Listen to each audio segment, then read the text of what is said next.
effectivement, ça va être redit.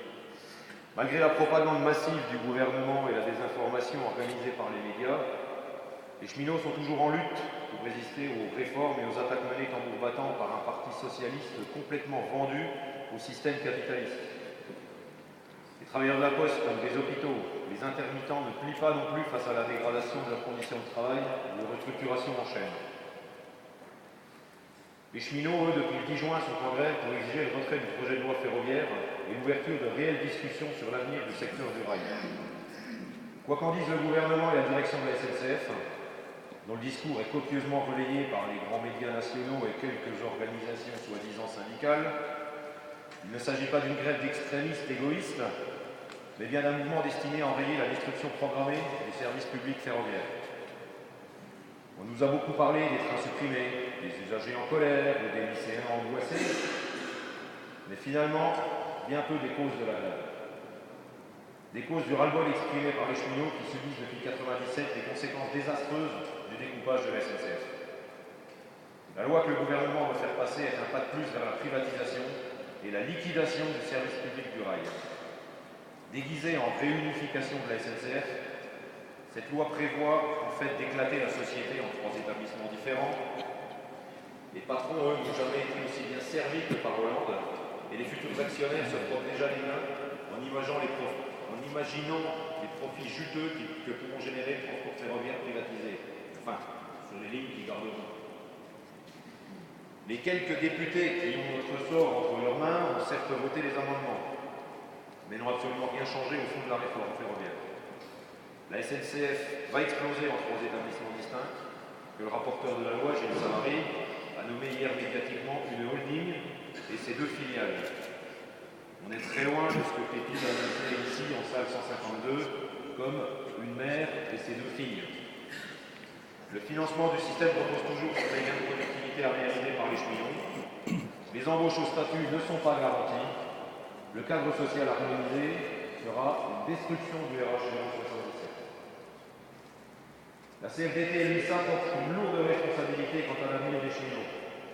Les fameux amendements qu'ils étaient certains de faire voter, une promesse de publier la semaine dernière, n'ont même pas tous été votés. Comme quoi, les promesses n'engagent vraiment que ceux qui y croient. Alors oui, une grève reconductible, c'est jamais simple. 10 jours de grève, ça pèse lourd dans le budget, chacun le sait. Et comme il est déjà compliqué de boucler les fins de mois pour beaucoup d'entre nous. Malgré ça, hier, l'immense majorité des âgés a reconduit la grève. La lutte que nous menons est importante. La détermination des grévistes, la force de l'unité syndicale sur le terrain, la démocratie des assemblées générales, la coordination de la grève par les fédérations CGT, Sudrail et FO-First ici sur Strasbourg sont des acquis importants que nous devons absolument conserver. Vous pouvez tous ici être fiers du mouvement que vous menez, de la lutte, du combat que vous livrez contre l'éclatement de l'entreprise, contre la privatisation. Alors gardez la tête haute, soyez fiers de ce que vous faites. Ne vous laissez pas remplir d'amertume ou par un sentiment d'inachevé ou de lutte pour rien. Aujourd'hui, vous êtes les seuls à décider de la suite de ce mouvement. Les assemblées générales ont toute légitimité pour ce faire, et les seuls à pouvoir choisir, ce sont vous, les grévistes, ici réunis en assemblée générale. Il est clair que les soi-disant avancées issues des derniers débats au Parlement ne sont pas de nature à vous apaiser et à vous appeler à cesser le conflit. Nous avons raison de mener ce combat pour le retour à une seule entreprise de service public, car nous savons que c'est meilleur pour les cheminots, mais aussi pour les usagers et pour répondre aux besoins de la population. Cette réforme ferroviaire ne résoudra pas les problèmes du système ferroviaire, mais les aggravera.